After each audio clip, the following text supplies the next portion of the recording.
Angola Fala Só, um diálogo sem barreiras, sem censura, aberto, honesto, sem fronteiras, na Voa em português, às sextas-feiras, às 17h30 de Angola.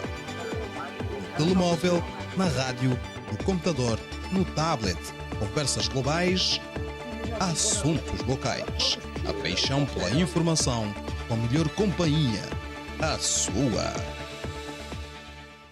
Olá, ouvintes, boa tarde. Este é o Angola Fala Só desta sexta-feira, dia 31 de julho. Devido às medidas de contingência do coronavírus, esta emissão do Angola Fala Só da Voz da América é gravada, pelo que agradecemos a compreensão.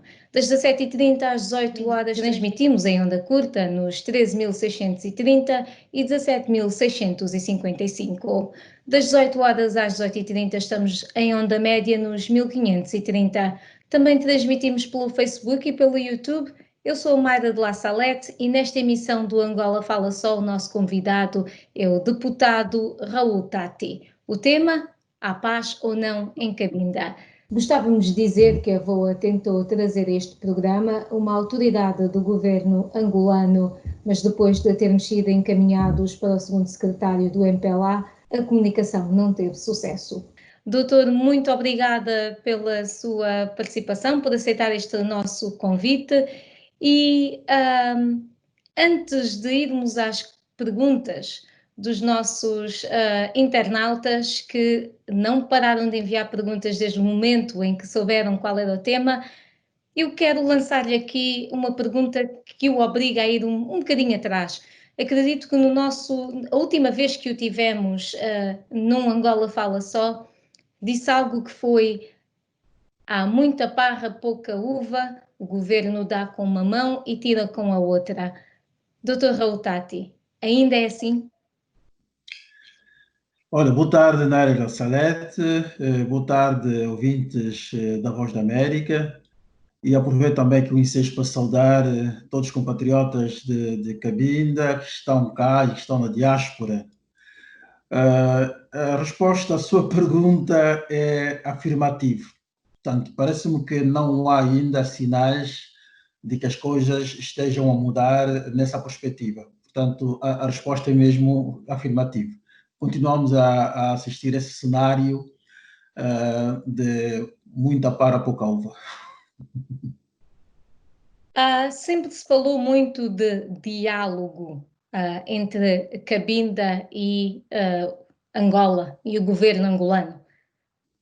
Esse diálogo, para o Dr. Raul que está na Assembleia, esse diálogo tem acontecido? O tema Cabinda é um tema de discussão na Assembleia?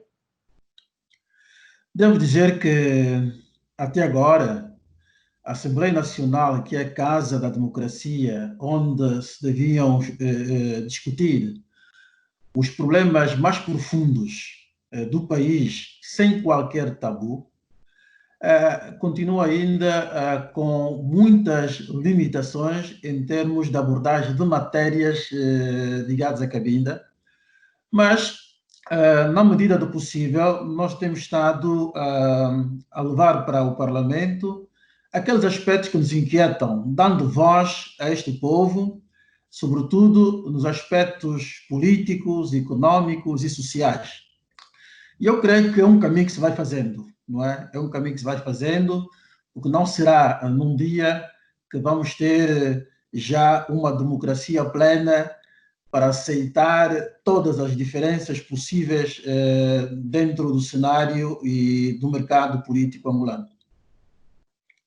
Doutor, eu vou já passar alguns comentários, porque temos mesmo muitas perguntas e comentários para o programa de hoje que nos foram chegando durante a semana. E o primeiro é de alguém que eu tenho a certeza que o doutor conhece, que é Arão Tempo. Ele é advogado em Cabinda e ele diz o seguinte: o reflexo de paz é a tranquilidade, tolerância e inibição de forças opressivas e repressivas que põem em causa os direitos fundamentais de cidadãos ou de um povo. Ataques militares das Forças Armadas contra as Forças Armadas de Cabinda, que repercutam as fronteiras do território de Cabinda, demonstram inequivocamente a falta de paz no território de Cabinda. num espaço territorial assentado ou militarizado com todas as diversas forças militares e paramilitares, aliás, que oprimem e reprimem o povo, o que a própria justiça descalçada de imparcialidade ao silêncio das ocorrências de assassinatos, tortura, tratamento cruel e desumano submetidos aos cidadãos, a todo o cidadão de Cabinda, vê-se a ausência da paz no território de Cabinda. Doutor, isto vai exatamente direto ao nosso tema. Há paz ou não em Cabinda? Eu creio que nós temos linguagens diferentes quando falamos da paz. Para uns, a paz é apenas o silenciamento das armas. Mas nós pensamos que a paz é algo muito mais profundo. A paz deve nascer da justiça. E nós dizemos isso, sobretudo na linguagem filosófica, que a paz é obra da justiça. Ora, enquanto os cabindas sentirem que ainda não há justiça para os cabindas, não há paz, porque ainda estamos em situação de conflito. Onde há conflito, deve haver caminhos para a resolução do conflito. É depois da resolução do conflito que se estabelecem depois as condições para a paz efetiva. Agora, essa propaganda que nós temos estado a ouvir da parte das grandes autoridades do país, de que Cabinda tem paz efetiva, eu creio que não passa de uma panaceia. E, aliás, se há paz efetiva, eu não posso entender por que há tanto incremento militar em Cabinda, por que há tantos efetivos militares em Cabinda, por que há patrulhamentos constantes, sobretudo nas áreas do interior de Cabinda, por que há tantos postos de controle em Cabinda, não é? E por que de tempos a tempos ouvimos esses comunicados de guerra por aí. Portanto, se há paz efetiva, eu creio que devia haver também um ambiente, não é, menos bélico, digamos assim. Mas nós notamos que ainda há um ambiente fortemente marcado pela tendência belicista. E é preciso aqui dizer que, talvez na lógica do regime, a paz é aquilo que se costuma dizer também na filosofia: se queres a paz, prepara-te para a guerra. E então há uma paz muito ligada à guerra, portanto, nesse sentido. E eu creio que nós não podemos abraçar esse tipo de paz enquanto prevalecer no território de Cabinda a situação que nós conhecemos até hoje. Doutor, para os Cabindas essa é uma situação clara. Todas as pessoas de Cabinda que abordam a Voz da América falam dessa forte presença militar, falam de tortura, falam de violação de direitos humanos. O que é que, na sua opinião, ou naquilo que sabe, está a impedir o resto do território angolano e o próprio governo a olhar de facto para estas denúncias? Eu creio que não há ainda vontade própria de ir ao encontro de uma solução efetiva para o problema de Cabinda. Há a tentativa de esquivar o problema, o que agudiza ainda mais o tal problema através da radicalização das posições. O que eu tenho estado a ver é que nós sabemos que há um problema, há um conflito, há um diferendo, digamos, usando assim um termo técnico, há um diferendo em Cabinda. E este diferendo é essencialmente político. E aqui deviam ser engajadas todas as iniciativas políticas visando uma solução definitiva desse problema. O que tem havido é que há muito tempo houve até simulações de negociações que resultaram em nada porque não foram negociações baseadas na sinceridade, na honestidade e na coerência também relativamente ao problema. É preciso que haja primeiro esses pressupostos para que o diálogo possa ter eficácia e possa trazer resultados. Ora, onde há mentira, onde há manipulações, é muito difícil que se consiga trazer a terreiro uma solução eficaz para o problema.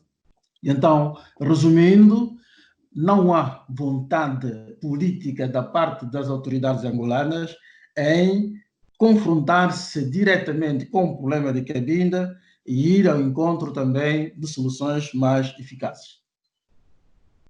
Vamos continuar a falar dessas soluções. Vamos aqui à pergunta de Augusto, que nos chega via WhatsApp, e ele pergunta, diante de tantos problemas que a Cabinda tem vindo a enfrentar, que projetos a UNITA tem para esta província?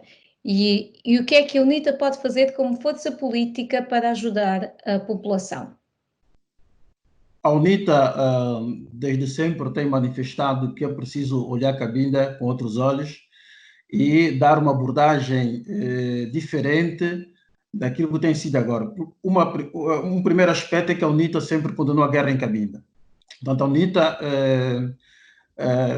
procurou evitar mesmo fazer guerra em Cabinda, por entender que não é através desta via que se devia encontrar uma solução para Cabinda.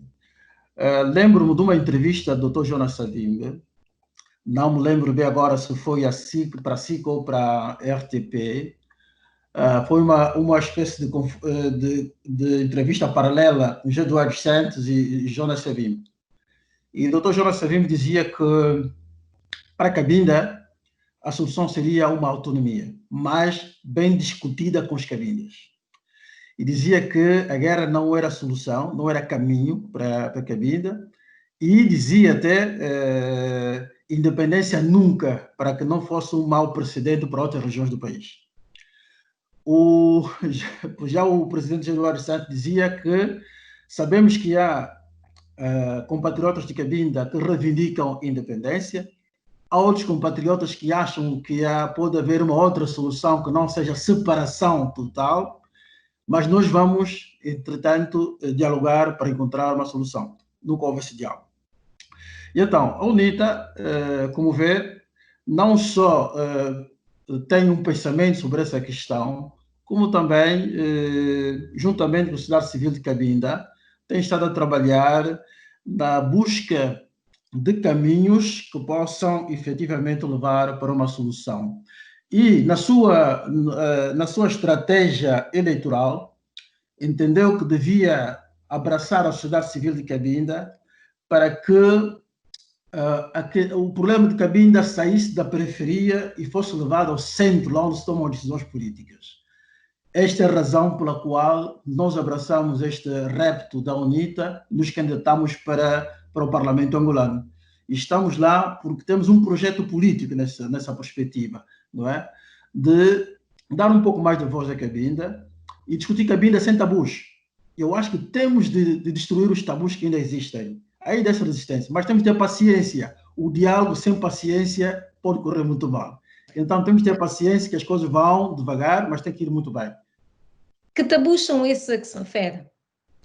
Há certas coisas que o Parlamento, se a gente diz no Parlamento, já fica complicado, não é? Portanto, mas lá vem logo a tese de que Angola é um Estado unitário, né? Uno e indivisível, lá vem os dogmas, e então esses dogmas são intocáveis, não é? Intocáveis. Portanto, nessa perspectiva, creio que os tabus ainda estão ali, porque nós sabemos que, do ponto de vista da ciência política, mesmo do ponto de vista do direito, as coisas mudam, não é? As coisas mudam. Aquilo que é o Estado unitário amanhã pode ter outra morfologia, não é? E não é que isso tem de ser sempre assim internamente. São os homens que fazem os sistemas, e sistemas podem ser repristinados, podem ser reformados, etc, etc. Portanto, nós acreditamos que isso não é problema.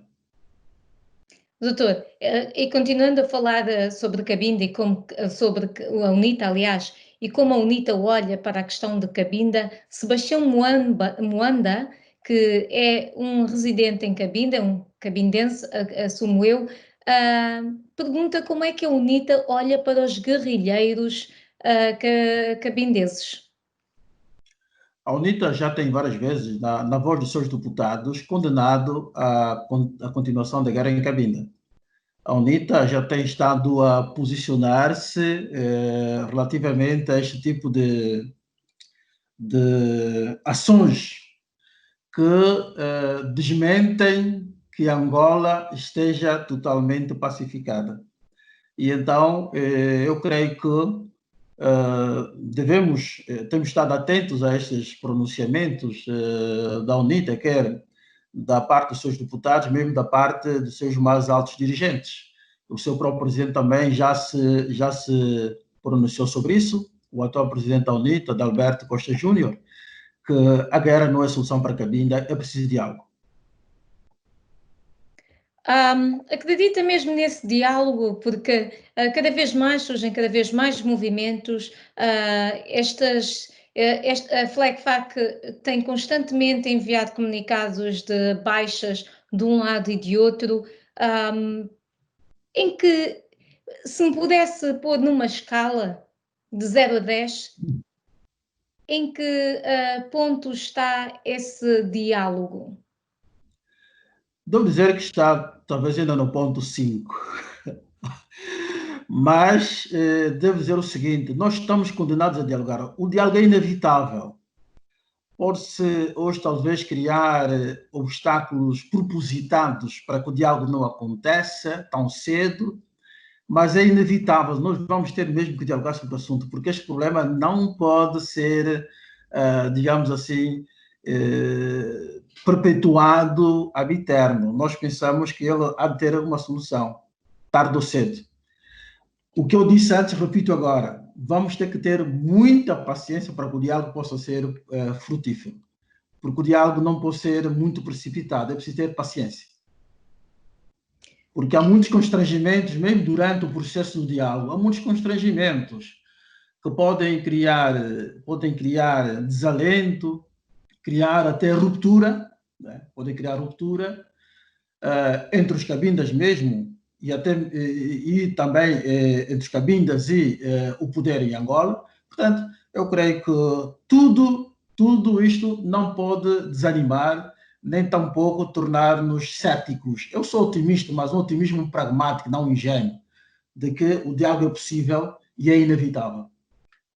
Doutor, nós vamos continuar a falar dessa questão do diálogo e temos muitas perguntas sobre, de facto, o plano da UNITA para Cabinda e colocando aqui uma destas questões de Joel Adi, que gostaria de saber por que motivo, e eu não sei se corresponde à verdade, mas ele questiona por que motivo o presidente da UNITA, Adalberto Costa Júnior, ainda não visitou Cabinda.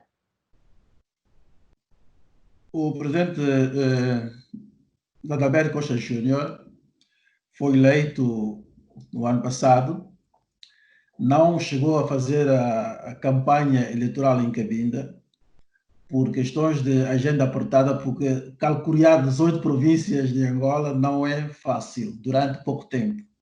Todavia, agendou Cabinda como uma das suas primeiras visitas enquanto presidente da UNITA. Infelizmente, a Covid-19 veio atrapalhar tudo. Se não fosse esta pandemia da Covid, já o teríamos tido cá em Cabinda nos últimos meses. Porque eu já travei o diálogo com ele e sei que são essas suas intenções. Muito bem, doutor.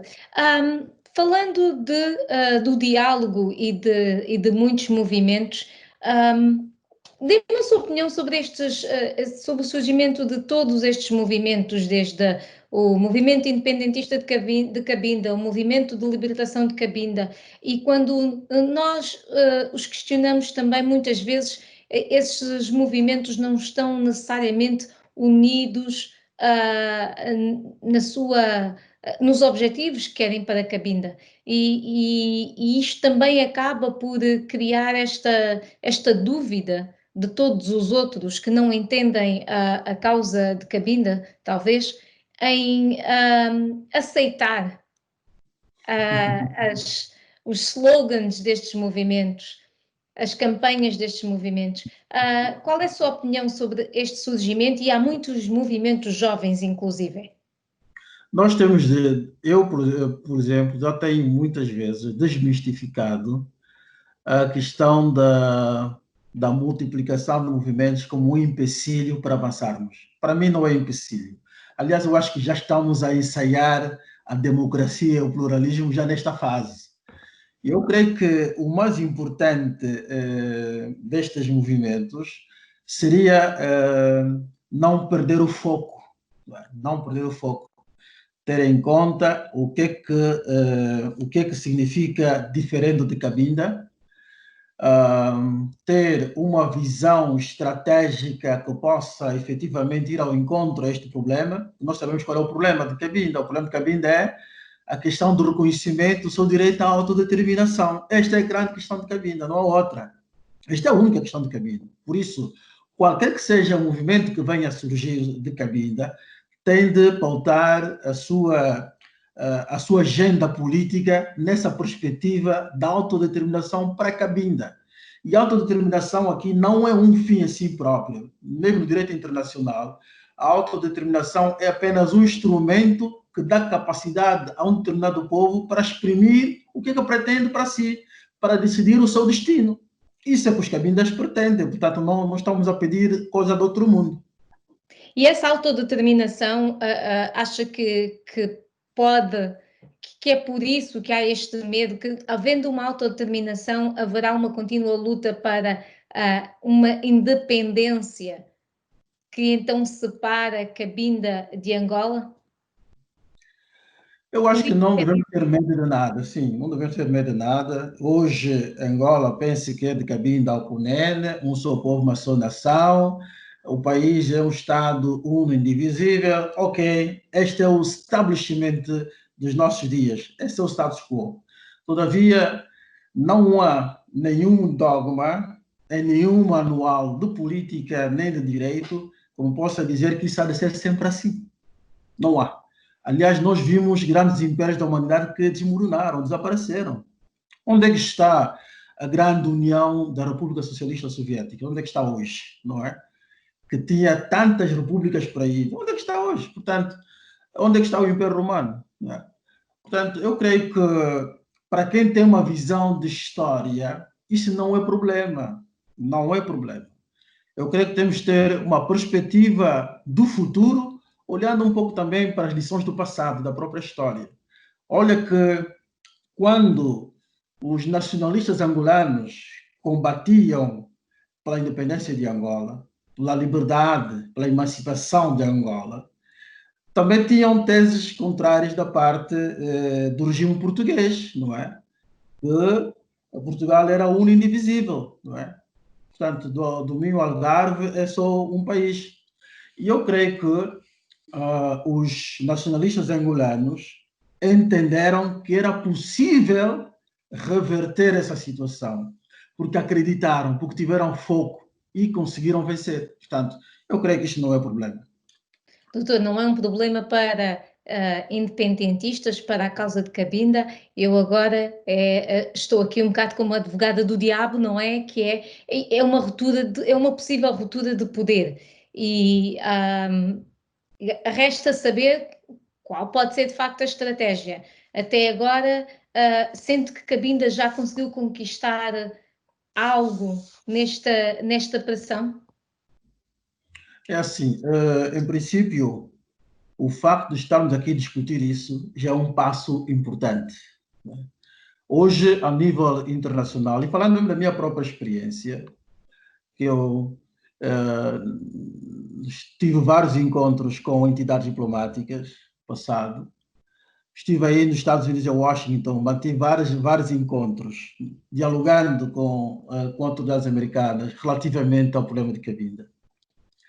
Lembro-me até que um dos embaixadores americanos tinha colocado essa questão. Nós suponhamos que Cabinda venha a ser independente, não é? Há aqui o problema da geopolítica da região, não é? Onde estão dois países como o Congo, Brazzaville e a República Democrática do Congo. Portanto, segundo ele, havia ameaças de virem também a tomar conta disto. Já temos estado a ouvir bastante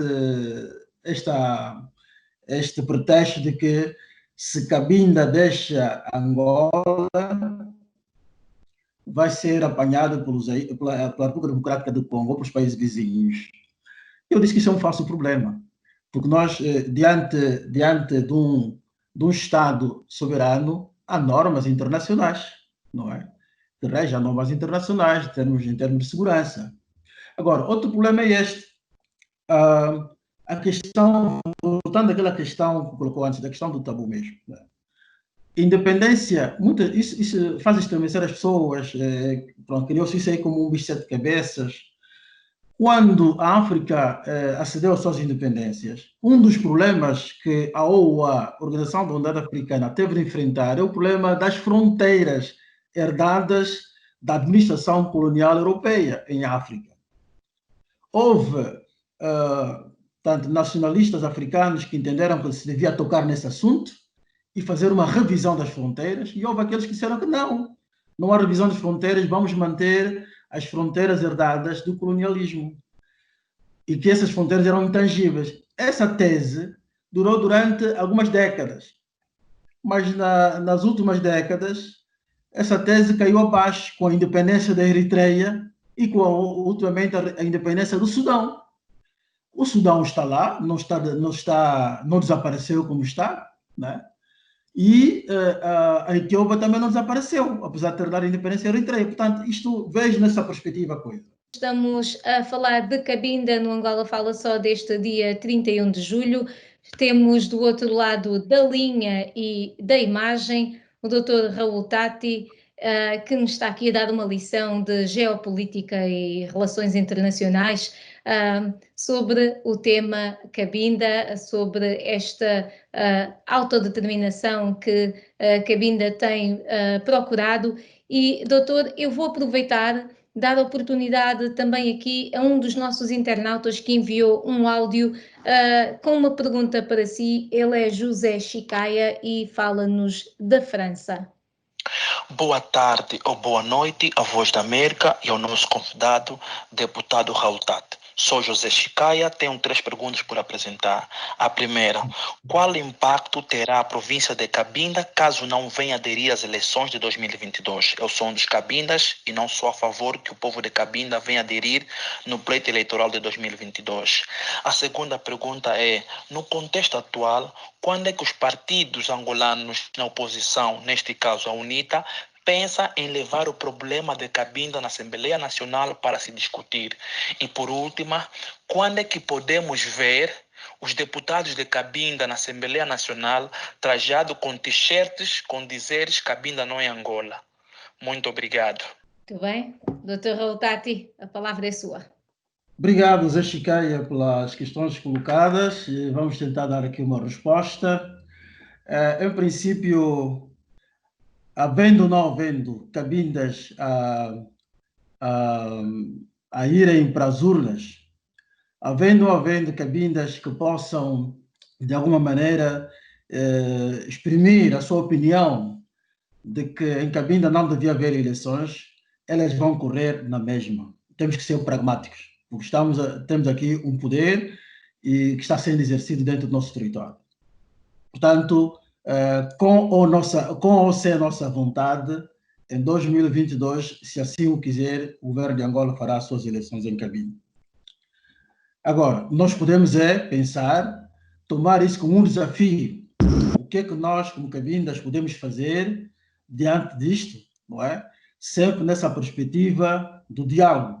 Como é que podemos tomar essa questão das eleições como uma questão estratégica ou não? O que é que podemos, digamos assim, ganhar diante se nós participarmos? E o que é que podemos perder se não participarmos? Tudo isso são questões que podemos colocar à mesa relativamente às eleições. Quanto, aliás, relativamente a isso, também talvez revivar aqui a memória do Zé Chicaia, que em 92, as primeiras eleições eleitorais em Angola, primeiras eleições gerais em Angola, em Cabinda houve boicote dessas eleições, né? Portanto, a maior parte da população de Cabinda não saiu para ir às urnas votar. Qual foi o ganho que Cabinda teve diante disto? É também para se pensar. Quanto à questão dos partidos políticos angolanos e sobretudo, a própria UNITA, a questão de levar o problema de Cabinda na Assembleia Nacional, devo dizer que aqui é praticamente uma repetição. Já tem havido intervenções da UNITA no Parlamento e também da Casa Ceia, lembro muito bem, numa declaração política a pedir ao governo que escutasse um pouco mais os Cabindas e que abrisse as portas para o diálogo para que Cabinda tivesse um estatuto diferente daquele que tem hoje. Portanto, isso já está acontecendo na Assembleia Nacional. Agora, eu preciso dizer, se me perguntasse se esse diálogo, aliás, se estas intervenções são suficientes, direi que não, ainda há muito por se fazer, ainda há um caminho por se fazer. Relativamente à questão dos deputados de Cabinda andarem de t-shirts, essa é apenas uma provocação. Muito bem, vamos continuar então, doutor. Muito obrigada por responder a todas as questões do senhor Chicaya. Vamos agora a uma pergunta de Carlos Vemba. Ele é o presidente do MIC, do Movimento Independentista de Cabinda, e a pergunta dele é o que é que o doutor Raul Tati acha da alternativa política referendo adotado pelo MIC, por ser uma via de resolução mais transparente que a ONU tem usado, foi recomendado desde o fim da Guerra Fria. Portanto, eu acredito que a pergunta seja se o doutor, que opinião tem o doutor Raul sobre um possível referendo a Cabinda? É um caminho possível.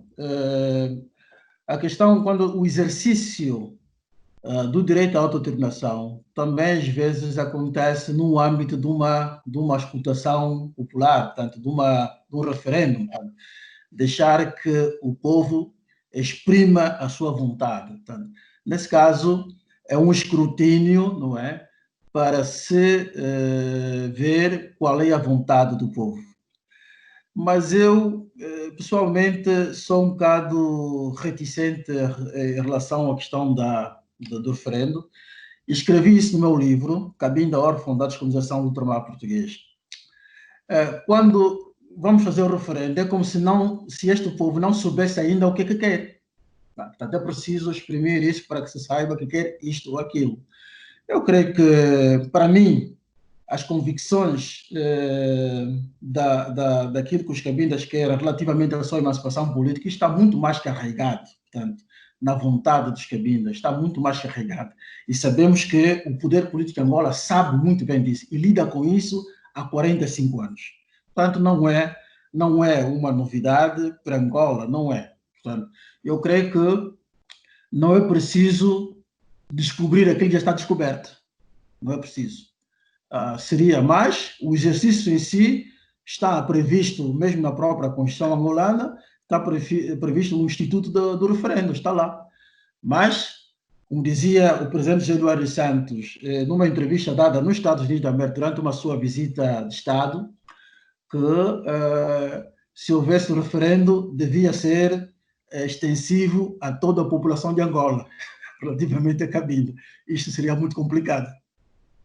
Portanto, e esta pergunta é também comum a José Pedro Diogo, ele também é de Cabinda, e na sua opinião um referendo não teria, um referendo em Angola sobre Cabinda, ou um referendo em Cabinda sobre Cabinda, não teria um efeito de, por exemplo, um referendo no Reino Unido sobre a saída da União Europeia? Não, porque eu creio que não podemos acoplar para a nossa situação, nosso contexto, certos institutos jurídicos que, naqueles contextos, têm uma certa eficácia. No nosso contexto africano, às vezes, não tem essa eficácia. Nós não podemos trazer para aqui, por exemplo, a experiência da Barcelona, da Escócia, não é? Ou mesmo de Quebec, não é? Onde há referendos contínuos para saber qual é a vontade dos cidadãos relativamente ao seu destino. Mas pronto, eu creio que, como já disse antes, é possível avançar por aí, mas tenho as minhas reticências. Não funcionaria.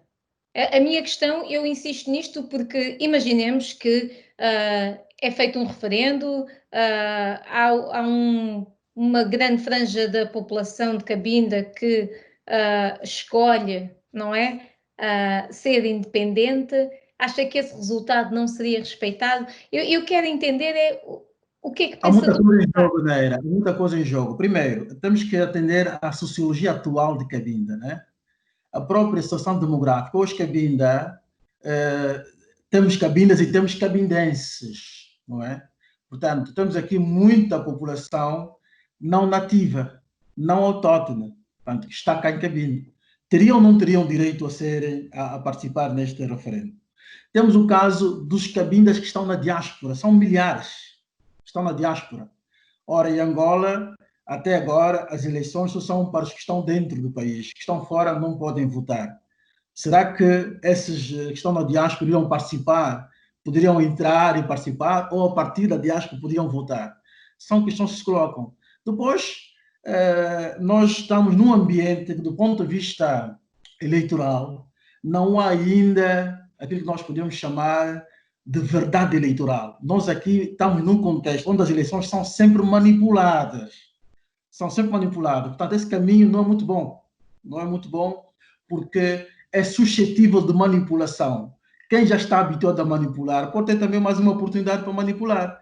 E a partir daí dizer, pronto, está resolvido, os cabindas votaram não e acabou a história. Portanto, há esse perigo, há esse perigo. Obrigada, doutor. Vamos continuar. Vamos ver aqui uma pergunta de Alberto Duete, ele que, aliás, enviou várias perguntas, algumas o doutor Raul Tati já respondeu, mas há aqui uma outra que ainda não tocamos. Uma vez que o partido que governa teima em não resolver o conflito de Cabinda com os cabindas, tem sido feita permanentemente apresentações ou atualizações de dossiês dos conflitos ou das detenções às organizações regionais e internacionais dos direitos humanos? Essa é uma questão de Alberto Duete. Ok, agradeço também ao nosso ouvinte Alberto Duete por essa questão interessante, que toca um dos aspectos muito mais visíveis do problema de Cabinda dentro de Cabinda, que é a questão da violação dos direitos humanos. Né? Nós perdemos em Cabinda a única organização que fazia monitorização, proteção e promoção dos direitos humanos em Cabinda. E a denúncia de violações de direitos humanos, que é chamada Associação Cívica de Cabinda Palabanda, foi extinta por via judiciária, mas por decisão política, há quase 12 anos. O processo foi ao Tribunal de Segunda Instância, portanto, o Tribunal Supremo, para o recurso, e até hoje não há resposta alguma relativamente a este recurso, o que significa que há uma denegação de justiça em relação à nossa pretensão. Então, com a ausência desta organização, nós perdemos, de facto, muito em termos de... Porque o trabalho de proteção dos direitos humanos não é um trabalho que se deve fazer de forma desgarrada, espontânea, pontual e de amadores. É um trabalho que tem métodos específicos, não é? E é uma ciência também. Hoje já se dá nas escolas a questão dos direitos humanos. E então, a Palabanda, enquanto Associação Cívica de Cabinda, levou a várias instâncias internacionais, até mesmo foi a Genebra, participou até na revisão, exame periódico universal dos direitos humanos. Também a Palabanda esteve como observadora junto da União Africana, não é? Mas, meus amigos, isso só durou 2 anos e o Estado angolano viu que isto podia chegar longe demais e acabou com isso. Portanto, neste momento, há muitas situações de violação de direitos humanos que decorrem em Cabinda. E aqui trago a terreiro o problema de falta de liberdade de expressão. Porque neste momento nós temos presos políticos por delito de opinião. Estão lá jovens de Cabinda que, por exprimirem as suas ideias, por exprimir as suas convicções políticas, são conotados e, de quando em vez, são recolhidos nas suas casas ou na rua e postos nas masmorras do regime. Isto é uma violação aberrante do direito à expressão, da liberdade de expressão. E é claro que há organizações como, por exemplo, a Amnistia Internacional, que vai mantendo contato conosco relativamente a essa situação. Antes nós tínhamos a Human Rights Watch, que de tempos a tempos fazia trabalhos, relatórios sobre a situação de direitos humanos em Cabinda.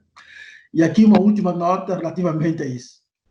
Tenho orgulho de dizer que os relatórios produzidos pela Associação Cívica de Cabinda, Ampala Banda, foram algumas vezes citados pelo Departamento de Estado norte-americano relativamente à situação dos direitos humanos em Angola. Isso já foi muito bom. E agora, como é que se pode manter informadas as pessoas e as organizações internacionais? Como é que se pode fazer aquilo que se diz o tracking de todos estes acontecimentos? Porque, mais uma vez, volto a falar aqui porque é uma das questões também que é muito levantada por muitos dos nossos internautas e ouvintes, que é a questão da verdade. A questão da verdade, de o que se passa em Cabinda, quem é que está a dizer a verdade? Porque, como há poucos dias vimos, não é? Sim, por isso mesmo, Nádia, que eu disse que... Por isso mesmo é que eu disse que a questão das denúncias, da questão dos direitos humanos, é uma questão que não se pode deixar assim para amadores. É uma questão muito técnica e aqueles que fazem esse trabalho, eles querem uma informação fidedigna, mas nessa perspectiva, como nós não temos hoje uma organização que trabalha nessa perspectiva, procuram às vezes contactar figuras da sociedade civil que sejam idôneas para procurar alguma informação. E nesse sentido, eu pessoalmente tenho recebido muitas vezes a interpelação de organizações internacionais para confirmar alguma informação que tenham recebido. E, de facto, já tenho visto também situações em que nós estamos aqui no terreno, temos de ter a hombridade de dizer, quando não há nenhuma situação, dizer que não há. Quando há, também ter a hombridade de dizer que há. Nessa perspectiva, eu creio que não é aquilo que nós gostaríamos que fosse. Não é? Nós gostaríamos de fazer um trabalho contínuo de monitorização da situação dos direitos humanos, já que nós não temos, mesmo dizem que em África não existe ainda o sistema dos direitos humanos, mas pronto, vamos pelo menos apanhando boleia daquilo que é o sistema das Nações Unidas em relação à matéria. Doutor, muito obrigada pela sua resposta. Vamos agora a uma pergunta de Munguali Moana Boala, e ele quer saber a sua opinião sobre os atuais autores da luta política, e estas são palavras de Munguali Moana Boala, e ele refere-se à FLEC sob a liderança de Emmanuel e Claude Nzita. Eu não faço juízos de valor relativamente aos protagonistas da luta, sei apenas que existem, que estão a fazer a sua parte relativamente àquilo que se for chamar a resistência militar de Cabinda, portanto, militar e política. Eles assumiram a parte militar como uma componente fundamental para a luta, não porque sejam belicistas e queiram perpetuar a guerra, mas apenas, eu tenho estado a dizer, que não tenha nenhuma pretensão de vencer o exército angolano com uma guerrilha, não é? De meia dúzia de pessoas. Mas é uma expressão que tem o seu significado, porque o guerrilheiro não é um bandoleiro, o guerrilheiro tem uma causa, defende uma causa, portanto, não pode ser identificado como um marginal, como disse há dias o ministro de Estado da Casa de Segurança do Presidente da República, o general Pedro Sebastião, de que o que se passa em Luanda com os marginais que matam, dão tiros aqui e acolá, ou noutras partes, é o mesmo que se passa em Cabinda. Isso, de facto, primeiro eu acho que seria uma falta de bom senso dizer uma coisa dessa natureza, não é? Acho que os militares respeitam os militares. Ele, militar, deve respeitar os outros militares nessa perspectiva. Doutor, agora vou aqui a uma pergunta que nos chega de Luanda, que é uma pergunta recorrente. Se Cabinda não tivesse o petróleo e a madeira, pediria a independência? Pergunta de António Valuala. No meu livro ainda, Cabinda, órfão da descolonização do ultramar português, faço a desmistificação do petróleo como causa do conflito de Cabinda. Quando começou a luta pela emancipação de Cabinda, ainda não havia exploração de petróleo em Cabinda. Os primeiros baris de petróleo saíram por volta de 1968 e a FLEC foi criada exatamente há 57 anos, entre 2 e 4 de agosto de 1963. Faz agora 57 anos. Mas antes da FLEC já havia outros movimentos, não é? Já havia outros movimentos que fizeram fusão. Portanto, colar a questão do petróleo ao problema de Cabinda é uma falácia, e eu tenho estado a dizer que com ou sem petróleo o problema de Cabinda está lá, não é?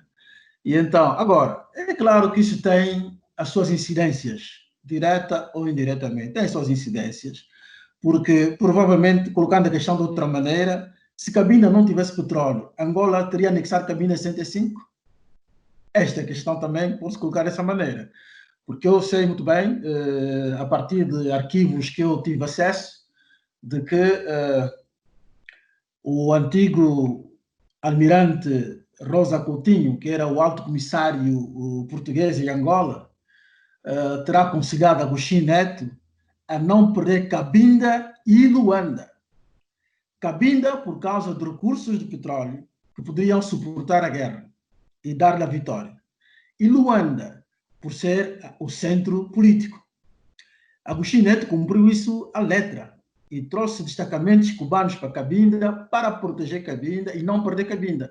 Correu de Cabinda a UNITA, correu a FLEC, correu a FENELA e ficou aqui com uma ocupação militar em Cabinda. Isso significa que, de alguma maneira, o petróleo tem mesmo incidência. Fidel Castro também deu instruções a seus homens, que em princípio veio para Cabinda apenas um contingente simbólico para fazer treinos, para dar instrução militar, a FAPLA, mas depois acabaram por reforçar esse contingente, porque não se podia perder Cabinda por causa dos recursos, não é? Do petróleo, sobretudo. Então, eu creio que a geopolítica do petróleo também funciona. E devo dizer mais, durante todo esse tempo, o próprio governo de Angola jogou muito com a geopolítica do petróleo na sua diplomacia. Portanto, impor essa questão do petróleo, os negócios do petróleo, e há muitos países que podiam ter ajudado Angola a encontrar uma solução com os Cabindas relativamente ao conflito, acabaram por se acomodar às royalties que tinham no negócio de petróleos com Angola. É o caso de Portugal, por exemplo. Eu já lhe ia perguntar se me citaria alguns desses países para corroborar aí mais a sua posição. Uma questão, mera curiosidade, todos esses pontos que acaba de citar estão no seu livro, portanto? Estão, sim. Já foram bem estudados. Muito bem, e isto leva-nos a um bom seguimento para a outra pergunta que nos chegou também pelo Facebook, que pertence também a Alberto Duete, que é: o que deve ser feito para que a história de Cabinda seja conhecida pelos próprios cabindas e pelos angolanos? Da minha parte, eu estou fazendo, investigando, escrevendo, publicando, falando de Cabinda, em conferências dentro e fora do país. Há uns 2 anos, fui convidado pela Associação Munga, em Benguela, e era para falar sobre Cabinda. E tive uma audiência de uma centena de estudantes universitários que bombardearam durante quase mais de 2 horas, porque queriam saber Cabinda. Portanto, isso foi levar para lá o que é Cabinda. Queriam perceber Cabinda. E eu creio que nós próprios Cabindas, primeiro temos de fazer a nossa parte na divulgação da nossa identidade, da nossa cultura, e também na pesquisa. É preciso muita pesquisa. Portanto, temos aqui já o ensino superior. Portanto, é preciso fazer mais pesquisa sobre a nossa realidade de Cabinda, sociocultural de Cabinda. E pronto, eu acho que nessa perspectiva era o que eu tinha para dizer ao nosso ouvinte, Alberto Duete. Doutor, não temos muito mais tempo e quando se fala de Cabinda é assim mesmo, 1 hora parece que foram 10 minutos. Eu não sei se sentiu isso, mas foi o que eu senti, foi que foi tudo muito a correr. peço desculpa aos internautas cujas questões eu não pude colocar, por serem muitas, mas agradeço a participação de todos. Doutor, tem talvez 30 segundos para fechar aqui o nosso programa. Dou-lhe a palavra sobre Cabinda, a questão da paz ou não, esta paz efetiva que é proclamada pelo governo angolano e que os cabindas negam peremptoriamente. Duas palavras. A primeira palavra para o governo de Angola. Acho que chegou o momento de deixarmos cair as armas e dialogarmos com sinceridade. Para os cabindas, haja foco e fé de que o problema tem sustentabilidade jurídica, histórica, e, portanto, não vamos deixar cair isso assim, sem mais nem menos. Eu creio que os cabindas não devem vacilar, devem continuar a reivindicar o seu direito. E, finalmente, agradecer também a Voz da América por nos dar voz para podermos exprimir aquilo que são os anseios, as aspirações deste povo tão sofrido. Muito obrigada, Dr. Raul Tati. Foi o nosso convidado desde 31 de julho no Angola Fala Só. Falamos sobre Cabinda, foi uma boa lição de geopolítica e relações internacionais. Nós esperamos tê-lo aqui de volta e com melhores perspectivas. Angola Fala Só, um diálogo sem barreiras, sem censura, aberto, honesto, sem fronteiras, na VOA em português, às sextas-feiras, às 17h30 de Angola. No telemóvel, na rádio, no computador, no tablet, conversas globais, assuntos locais. A paixão pela informação, com a melhor companhia, a sua.